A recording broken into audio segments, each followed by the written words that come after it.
John Bolton, former National Security Advisor, has said Donald Trump's conviction, seen in the context of his broader conduct, makes him unfit to be president again, adding that the Republican Party now has one last chance to change course and not nominate a convicted felon for president.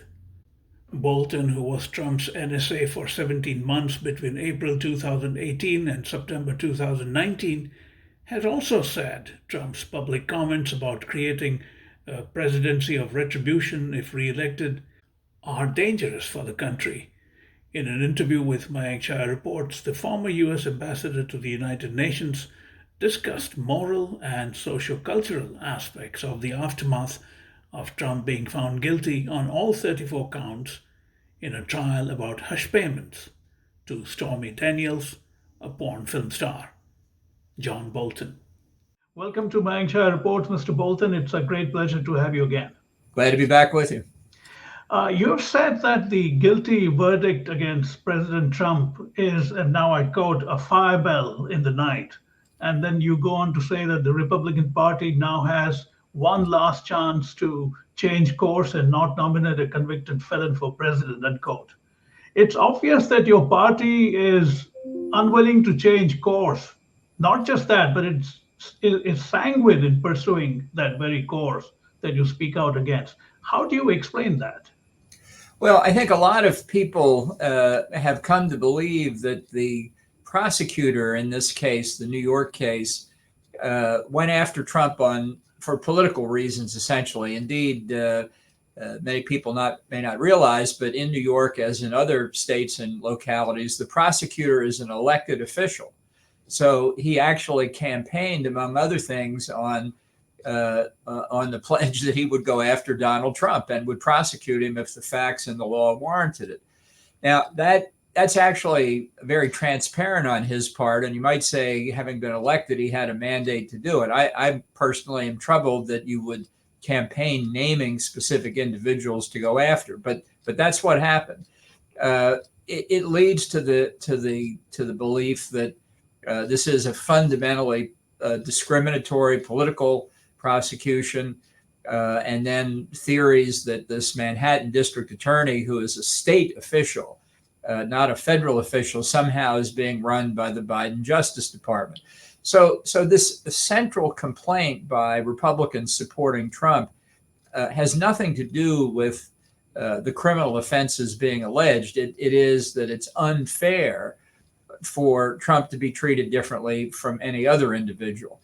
And there is an argument to that, I think, and not one to be dismissed, given the perception, for example, that Hillary Clinton and her famous emails containing classified information in 2016 did not result in a prosecution for her.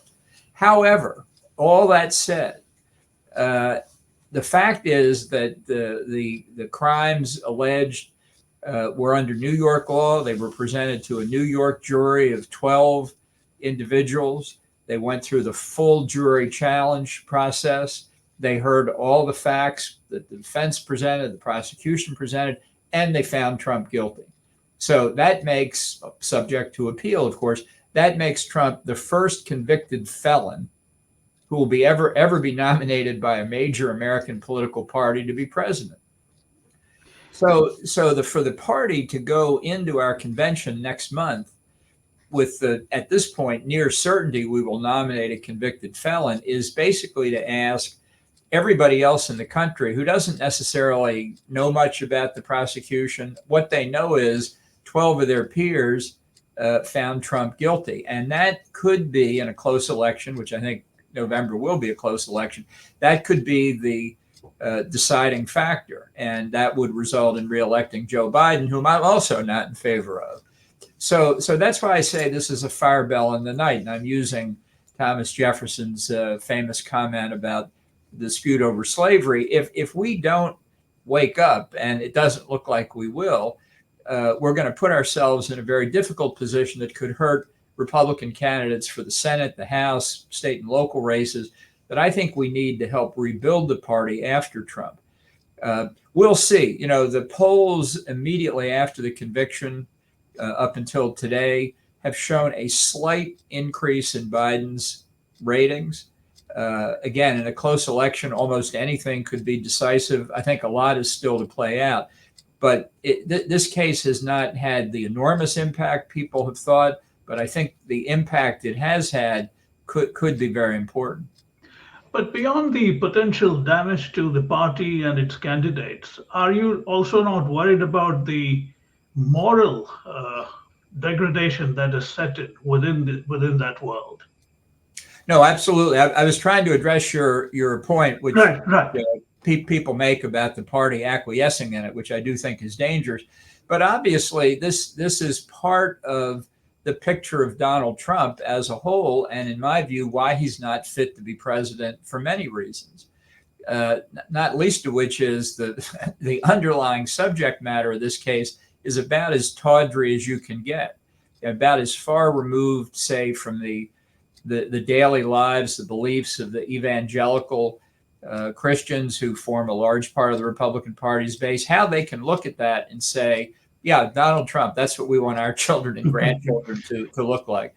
So, yeah, I definitely think this is a problem, and it's part of the damage Trump has already caused, and this conviction certainly adds to and complicates it.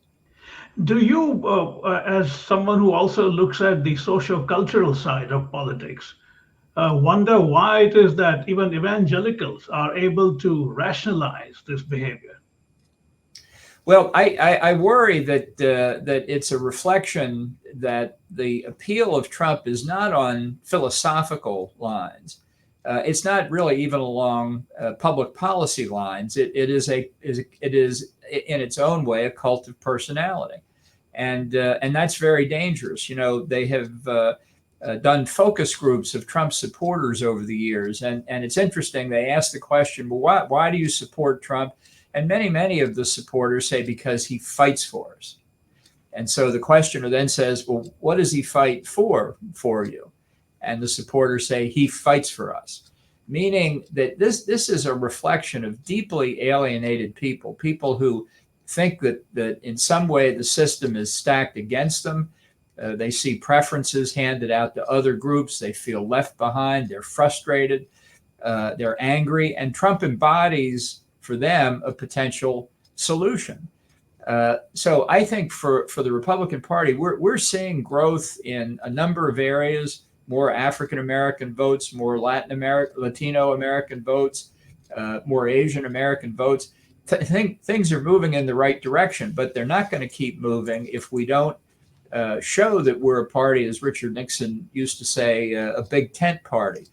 That remains conservative, but that appeals to a broader base than this very discontented group. We need to attend to what they're discontented about, and I do think there are things that can be done. But it's not succumbing to the worst instincts that Trump embodies of not really doing much of anything in government policy, but just being performance art. You know, I would have understood the argument that he's fighting for us in the first term. Now that they have seen his first 4 years, why do they still remain convinced that he is going to fight for them?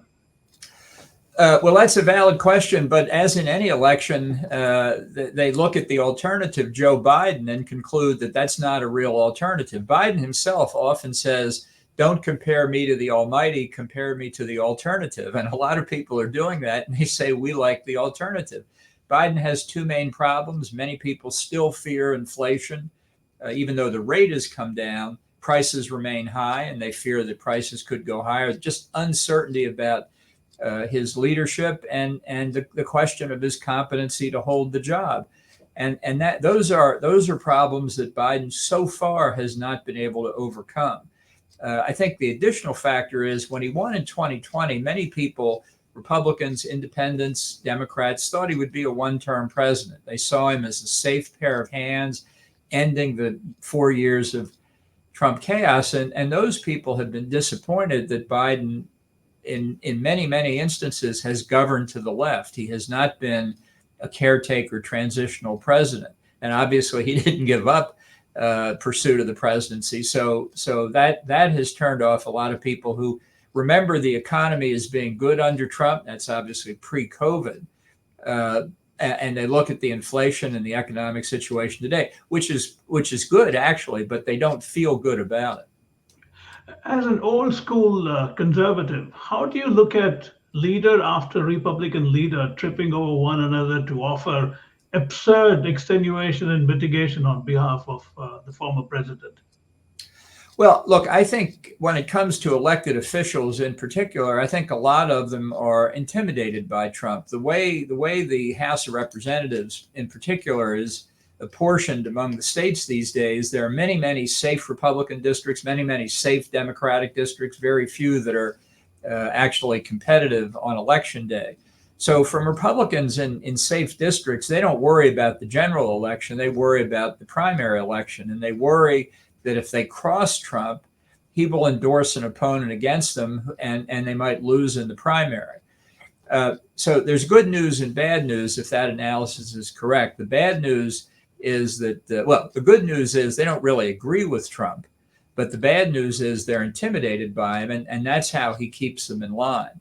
The best I can say on that point is because I think Trump is an aberration who because he has no philosophy, cannot leave a lasting legacy. These problems can be corrected with work once Trump is off the national political scene, whether after this election, if he loses, or 4 years from now, if he wins. Don't you think that the Republican Party not only has a problem of party over country, it has a problem of a person over a party over a nation? Well, I think that is the essence of the Trump appeal. Is it is very personal, and in Trump's world, everything is seen through the prism of do you agree with me or disagree with me, and that's not the party of Ronald Reagan, which was formed around principles. Obviously, there have been strong leaders before. Reagan was a strong leader. Dwight Eisenhower was a strong leader. But it was because they had things they wanted to do, whereas Trump just wants to be there. He enjoys being president. And what I fear in a second term, and that I don't think the people have made enough about, is this possibility of a retribution presidency that Trump talks about all the time, going after his enemies, going against people who have crossed him for whatever reason. And he's got a very long list. And I think that if he, in fact, is elected and pursues that approach, it's going to cause significant damage to the country. Do you expect to be on that list? Well, I think I am. I mean, he tried to suppress publication in my book. He tried to launch a criminal investigation, and this is and both of those have been settled and dismissed long ago because they were completely meritless. But in the Justice Department, when Trump gives orders, prosecute this person, for example, prosecute the former chairman of the Joint Chiefs of Staff, Mark Milley, for treason, as Trump has already said, because before January the 6th, Milley called his Chinese counterpart basically to say, don't get upset about this. We're just going through a little post-election turmoil here. And Trump said that was treasonous to call his Chinese counterpart. It was, in fact, a very smart thing to do. I think it had the desired effect. But when Trump says to the Department of Justice now, I want you to convene a grand jury to seek an indictment against Mark Milley, a career prosecutor there presented with that would say, there's no merit to that case, and we're not going to convene a grand jury. So if Trump's political appointees say, well, that's what he wants, now you've got to go do it, this is where I think really the conflict begins and the chaos begins, because a lot of prosecutors will just say no. Others will resign in protest. And as the Justice Department comes under this really illicit pressure by Trump and his subordinates, then Americans are going to see what a retribution presidency is really like. Did you, as a career-long national security professional, ever consider the eventuality of a former president not only getting convicted, but then likely becoming president again as a felon? No, I mean, we're in totally uncharted territory here. And I think if the founding fathers came back today, they would be appalled that we've allowed ourselves to get into a situation where we've got two candidates for the presidency, neither one of whom is fit for the job for different reasons, obviously. But we're in a period of time where, notwithstanding large large percentages, 70 to 80% of voters said they didn't want to see a rematch of 2020. That's what we've got. And I think that says there's something that we've made some mistake here somewhere that's allowed this to happen. One of the very likely consequences of Trump returning to the White House would be that America's moral authority, such as it is around the world, will be seriously eroded. Do you think Washington will have much to lecture the rest of the world with him in the White House? They might turn around and say, look, you have a felon in the White House. Well, I think looking at the experience of the first term, a lot of foreign leaders just didn't take Trump very seriously. They obviously took it seriously in the sense that he's president of the United States and you can't ignore him, but they didn't take Trump the man seriously. And so I think it'll be a very bad 4 years with him in the White House for a number of reasons, not the least of which is friends and adversaries alike will look at him and conclude that he doesn't really understand what he's doing, which is very, very dangerous. I think you don't even necessarily get to the moral stain because the concern about his incapacity to understand the issues that he will face in a second term, much more serious, much more dangerous in many regions around the world than anything that he saw during his first term. You have said that Trump will be an easy mark for both Russia's President Vladimir Putin and China's President Xi Jinping. That doesn't seem to worry tens of millions of Americans who are likely to vote for him. That's baffling for me. Well, I have to do better explaining it, I suppose, to get a wider effect. But, Trump believes that relations between nations are embodied in the personal relationships between the two heads of government. So in his view, if he is friendly with Vladimir Putin or Xi Jinping, that means that U.S.-Russia or U.S.-China relations are in good shape. Now, personal relations obviously play a role in international affairs as they do in everything else, but people like Putin and Xi know what their national interests are, and they can be friendly with their counterparts from other countries, but it doesn't mean they're going to give in to anything that they think is in their national interest, and that's something Trump doesn't understand. People see in this country, they see Trump bluster and posture and say, well, if I had been president, Russia never would have invaded Ukraine, which is obviously a proposition you can't prove or disprove on either side. But they hear that and they say, we'll be okay. I think Putin, Xi, other authoritarian leaders around the world look at that and say, he hasn't changed a bit. We can't wait till he comes back. And finally, do you think Republicans realize that this constant parroting that they do of Trump's utterly unfounded claims of a rigged justice system are fraught with serious consequences for America? Well, I think a lot of them understand it and just hope that it will go away. But, come back to this case in New York. Let's say that it was a case of politically discriminatory prosecution. Number one, Trump can raise that issue on appeal. And if it's as strong a case as he says it is, even in New York, courts of appeals might overturn it.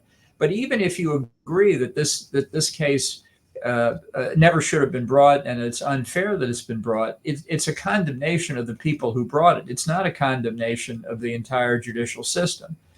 But when you attack the entire judicial system, you're questioning its integrity.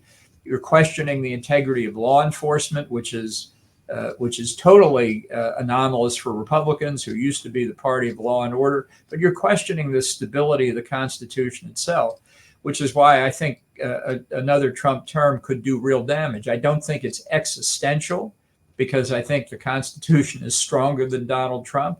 It was written with fallible human beings in mind. It wasn't written, as they say, if men were angels.